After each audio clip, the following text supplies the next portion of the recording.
નમસ્કાર વિદ્યાર્થી મિત્રો, આપ સર્વે મજામાં હશો. વિદ્યાર્થી મિત્રો, આપણે પાઠ 7 દર્શનશાસ્ત્ર જે છે એનો અભ્યાસ કરવાનો છે, જેમાં આપણે સૌ પ્રથમ દર્શન શબ્દ જે છે એનો અર્થ જોવાનો છે. તો આ દર્શન શબ્દ જે છે એનો એક અર્થ થાય છે તત્વ જિજ્ઞાસા. માણસે જીવ જગત અને તેના પાયારૂપ તત્વને જાણવાની જિજ્ઞાસા હોય છે, અને આ જિજ્ઞાસા વૃત્તિ વસ્તુ માત્રના સ્વરૂપનો તાગ મેળવવાથી પુરુષાર્થ કર્યા વગર માનવને જપવા દેતી નથી. તો આ વાત સાચી છે. માણસ જે છે એને જીવ જગત વિશે જાણવું છે, જુદા જુદા જીવો વિશે અને પ્રકૃતિ વિશે. તો આ પ્રકૃતિમાં જે છે જાણવા માટે જે છે એમ કહેવાય કે પુરુષાર્થ કરવો જે છે જરૂરી છે. પુરુષાર્થ કર્યા વગર જે છે એમ કહેવાય કે વસ્તુ માત્રનું સ્વરૂપ જે છે એ માણસ જાણી શકતો નથી. માનવ બુદ્ધિ જે કંઈક અજ્ઞાત છે તેને જાણવા સદિગ્ધ અને સભ્રાંત રીતે પુરુષાર્થ કરે છે. સદિગ્ધ એટલે સ્પષ્ટતા વિના, અને સભ્રાંત એટલે કોઈ શંકા વિના. એટલે માણસ જે છે કંઈક પ્રાપ્ત કરવા માટે, શબ્દનો અર્થ યાદ રાખજો, અસ્પષ્ટ સ્વરૂપે એટલે સ્પષ્ટતા ટૂંકમાં વિના, અને અભ્રાંત સ્વરૂપે, જેનો મતલબ થાય કોઈ શંકા વિના જે છે એ પોતે પુરુષાર્થ કરે છે. વસ્તુ માત્રના મૂળ તત્વને તેમજ વસ્તુના યથાર્થ સ્વરૂપને જાણવાની અદમ્ય તત્વ જિજ્ઞાસા માનવમાં પડેલી છે. અજ્ઞાનનું નિવારણ કરી ખાતરીપૂર્વક જ્ઞાન મેળવવું અને તેના તત્વને જાણવાની જિજ્ઞાસા, જેને આપણે તત્વ જિજ્ઞાસા કહીએ છીએ. મતલબ માણસ જે છે એ કોઈ પણ વસ્તુને યથાર્થતા એટલે સત્યતા જે છે એને જાણવાનો પ્રયત્ન કરે છે. પોતે આ જાણવાના પ્રયત્નથી પોતાની અજ્ઞાનતાને દૂર કરે છે અને ચોક્કસ જ્ઞાન જે છે પોતે પ્રાપ્ત કરે છે.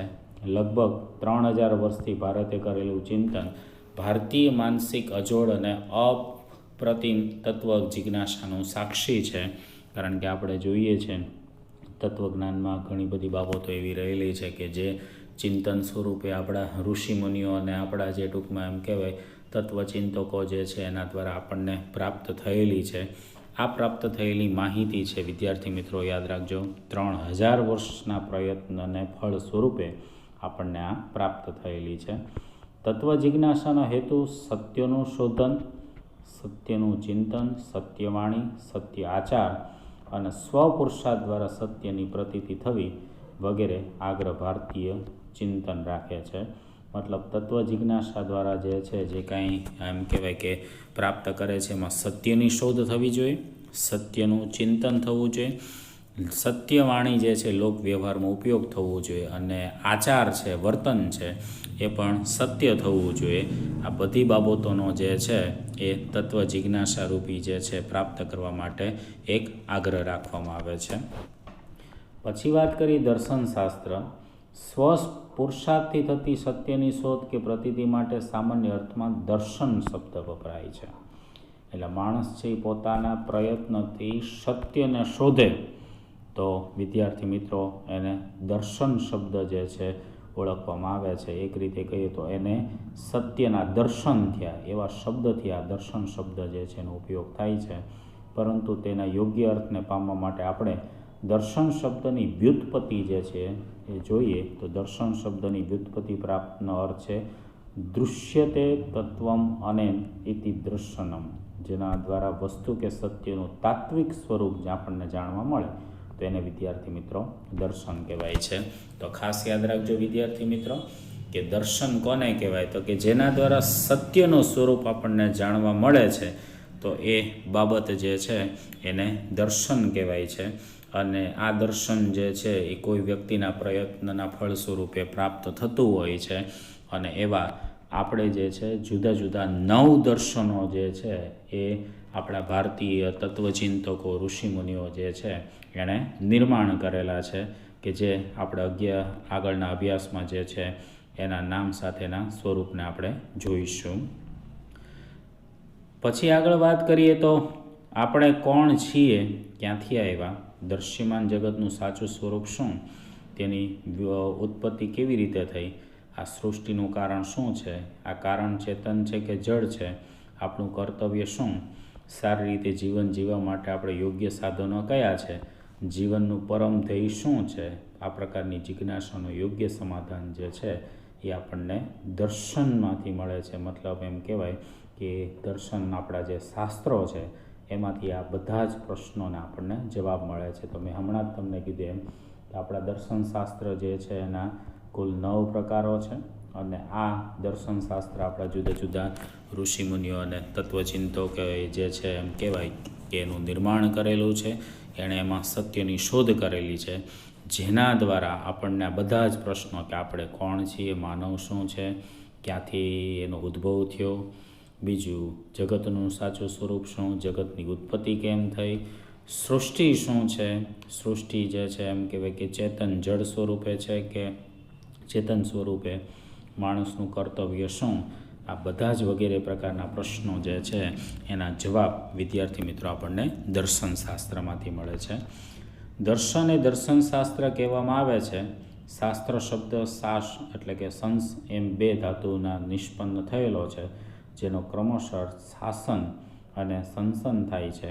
શાસનમાં શું કહેવા યોગ્ય છે, શું કરવા યોગ્ય નથી એવા કાર્યને લગતા વિધિ નિષેધોનું વર્ણન કરવામાં આવે છે અને સંસનના સંદર્ભમાં શાસ્ત્રોનો અર્થ વસ્તુમાં સાચા સ્વરૂપનું વર્ણન કરવામાં આવે છે. એટલે એક રીતે ગયો તો શાસન શબ્દ જે છે શું કરવું જોઈએ અને શું ન કરવું જોઈએ, અને સંસન શબ્દ જે છે એમાં કોઈ પણ વસ્તુનું સાચું સ્વરૂપ દેખાડવાનો પ્રયત્ન થયો હોય છે. આમ આ અર્થમાં દર્શનને શાસ્ત્ર તરીકે ઓળખવામાં આવે છે. દર્શનશાસ્ત્રમાં વસ્તુના સત્ય સ્વરૂપ જે છે એને વિદ્યાર્થી મિત્રો રજૂ કરવામાં આવેલું હોય છે. વસ્તુનું સત્ય સ્વરૂપ સ્થૂળ પણ હોઈ શકે છે, સૂક્ષ્મ પણ હોઈ શકે છે. ભારતીય ચિંતનમાં સૂક્ષ્મ તત્વનું સ્વરૂપ સત્ય જ્ઞાનથી પ્રાપ્ત થાય છે.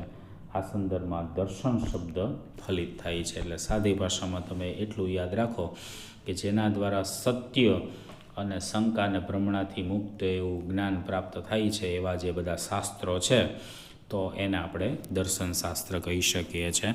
આમ આત્મા પરમાત્મા વગેરે સૂક્ષ્મ તત્વોનું જે સત્ય જ્ઞાન નિશંકપણે પ્રાપ્ત થાય છે, જે આમ દર્શન જ્ઞાન શુદ્ધિનો પરિપાક છે. દર્શન એ સત્ય જ્ઞાનની પરાકાષ્ઠા છે. એટલે આ બધા અલગ અલગ શબ્દોથી વિદ્યાર્થી મિત્રો બધું વર્ણવેલું છે, પણ એનું અર્થઘટન કરવા બેસો ને તો આ બધાના અર્થ એક જ થાય. સાદી સિમ્પલ ભાષામાં મેં કીધું એમ યાદ રાખો, જેના દ્વારા નિશંકપણે અને જેમાં કોઈ શંકા નથી રહેતી એવા શબ્દથી કહો કે સત્ય જ્ઞાન પ્રાપ્ત થાય તો એને દર્શન શાસ્ત્ર તરીકે વિદ્યાર્થી મિત્રો ઓળખવામાં આવે છે. એટલે આટલું ઇઝીલી યાદ રાખો. આમાં ઘણા બધા શબ્દો બહુ એમ કહેવાય કે ડીપમાં અલગ અલગ સ્વરૂપે આપ્યા છે. બધાનો અર્થ કરો ને તો વિદ્યાર્થી મિત્રો એક જ છે. એટલે આપણે એ અર્થને પકડીને ચાલજો. બહુ ઊંડાણપૂર્વક આ બધી બાબતો જે છે એને લેવાની જરૂર નથી. ભારતીય દ્રષ્ટિએ સત્ય જ્ઞાનના સોપાનો, આત્મા પરમાત્મા જેવા સૂક્ષ્મ તત્વનું જ્ઞાન કઈ રીતે થાય, આ જ્ઞાન કોઈએ પણ એકાએક થતું નથી. આ આત્મતત્વ પરમાત્માને પહોંચવાનો ક્રમ ભારતીય ચિંતકોએ નિશ્ચિત કરેલો છે, જેના મુખ્ય 3 પ્રકારો છે. તો કોઈ પણ શાસ્ત્રનું દર્શનશાસ્ત્રનું જ્ઞાન કઈ રીતે પ્રાપ્ત થાય છે અને માણસ એમ કહેવાય કે આત્મા પરમાત્મા સુધી કઈ રીતે પહોંચે છે, તો વિદ્યાર્થી મિત્રો એને પહોંચવા માટેનો અથવા સત્ય જ્ઞાનને પ્રાપ્ત કરવાનું જે સોપાનો છે એમાં 3 બાબત છે.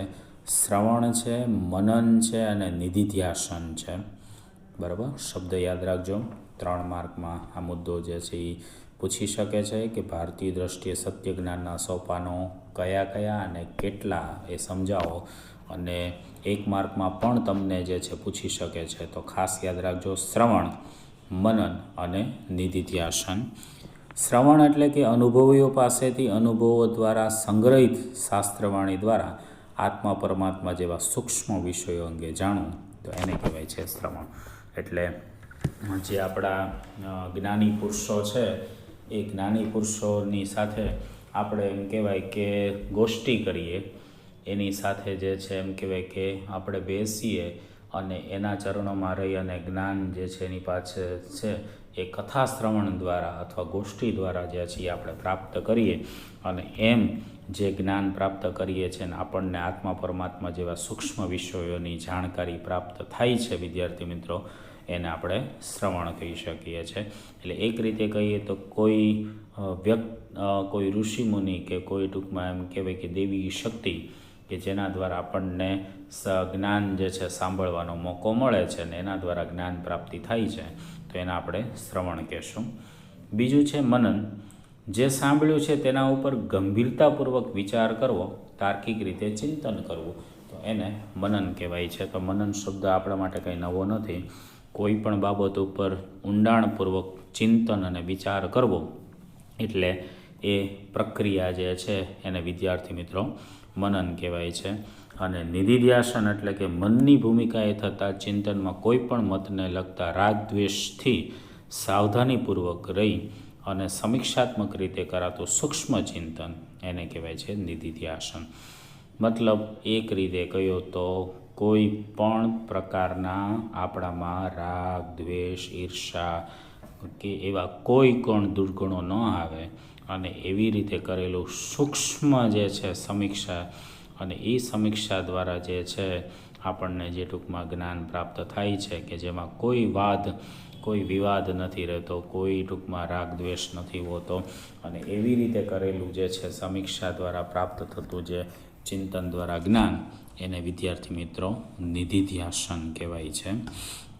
નિધિધ્યાસનની ભૂમિકાએ થતું સમીક્ષાત્મક ચિંતન પોતાની સાથે અન્ય વ્યક્તિ સાથે થતા વાદ કે સંવાદરૂપી હોય છે. આમ શ્રવણ, મનન અને નિધિધ્યાસન આ ત્રણેય સોપાનો જીવ જગત અને ઈશ્વરના સ્વરૂપને સ્પષ્ટતા થાય છે. એટલે એનો મતલબ એવો થયો કે આપણે જે સમાજના ત્રણ તત્વો છે, જીવ જગત અને ઈશ્વર, તો આ ત્રણેયને જાણવા માટે જે છે પ્રક્રિયા છે એ આ ત્રણ રીતે બને છે. એક શ્રવણ દ્વારા, મનન દ્વારા અને બીજું નિધિધ્યાસન દ્વારા. કોઈ પણ તત્વ જિજ્ઞાસુએ આખરી સંતોષ આપતું નથી. તત્વ જિજ્ઞાસુને આખરી સંતોષ તો શ્રવણ, મનન અને નિધિધ્યાસન દ્વારા સ્પષ્ટ થયેલા સત્યને લગતી અનુભૂતિ અથવા એને બીજા શબ્દમાં કહેવાય છે સાક્ષાત્કાર. એટલે એક રીતે કહીએ તો આ પણ શબ્દ અલગ અલગ વર્ણવ્યા છે, પણ તમારે એટલું યાદ રાખવાનું કે કંઈ પણ સત્ય જ્ઞાનને પ્રાપ્ત કરવું છે, અનુભૂતિ કરવી છે, તેની ત્રણ પ્રક્રિયા છે: શ્રવણ, મનન અને નિધિધ્યાસન. આ ત્રણેય ભૂમિકા સિદ્ધ થાય ત્યારે સત્યના સાક્ષાત્કારની સિદ્ધિ પ્રાપ્ત થાય છે. એટલે સાદી ભાષામાં કહીએ તો સત્ય જ્ઞાનની પ્રાપ્તિ થાય છે આ ત્રણેય પ્રક્રિયા થાય ત્યારે. અને આ સંદર્ભમાં દર્શન એ તત્વબોધનું અંતિમ શિખર છે, અને દર્શન પહેલાંની ત્રણ ભૂમિકા તેના સોપાનો છે. એટલે દર્શનશાસ્ત્ર જે છે એનું નિર્માણ આ ત્રણ ભૂમિકા દ્વારા જ વિદ્યાર્થી મિત્રો થયેલું છે. એટલે એક રીતે કહો તો જુદા જુદા જે દર્શનો છે, બરાબર, ન્યાય દર્શન ને સાંખ્ય દર્શનના બધા એ દર્શન નિર્માણ થયા એની પાછળ આ ત્રણેય ભૂમિકા જે છે એ કામ કરેલી છે. આમ તત્વદર્શનને ઋતભરા પ્રજ્ઞા જે છે કહેવાય છે, જેનો મતલબ થાય છે વિશુદ્ધ જ્ઞાન, સત્યની શુદ્ધ અને નિભ્રાંત પ્રતીતિ, એટલે કે જેમાં કોઈ શંકા નથી રહેતી એવી પ્રતીતિ. એટલે સાદી ભાષામાં કહીએ તો શુદ્ધ સત્યથી ટૂંકમાં એમ કહેવાય કે જે જ્ઞાન પ્રાપ્ત થાય છે કે જેમાં કોઈ જ શંકા નથી રહેતી, તો એવા જ્ઞાને યાદ રાખજો, ઋતભરા પ્રજ્ઞા તરીકે જે છે એ વિદ્યાર્થી મિત્રો ઓળખવામાં આવે છે. તો એવો શબ્દ જે છે એ તમને એક માર્કમાં જે છે પૂછી શકે, તો ખાસ યાદ રાખજો કે ઋતભરા પ્રજ્ઞા એટલે વિશુદ્ધ જ્ઞાન, સત્યથી શુદ્ધ જ્ઞાન, અને જેમાં નિભ્રાંત એટલે કોઈ ભ્રમ નથી રહેતો, શંકા નથી રહેતું એવું જ્ઞાનની પ્રતીતિ કે જેને આપણે ઋતભરા પ્રજ્ઞા તરીકે ઓળખીએ છીએ. તો વિદ્યાર્થી મિત્રો, આજે આપણે દર્શન જે છે શબ્દનો અર્થ જોયો, અને આ દર્શનશાસ્ત્ર દ્વારા જે જ્ઞાન પ્રાપ્ત થાય છે એના આપણે સોપાનો જોયા. આ સોપાનો ત્રણ પ્રકારના છે: શ્રવણ, મનન અને નિધિધ્યાસન. તો વિદ્યાર્થી મિત્રો, આપણા કાર્યને આપણે અહીંયા આજે વિરામ આપીએ. ફરીથી પાછા નવા સંદર્ભ અને ટૉપિક સાથે આપણે મળીશું. અસ્તુ, નમસ્કાર.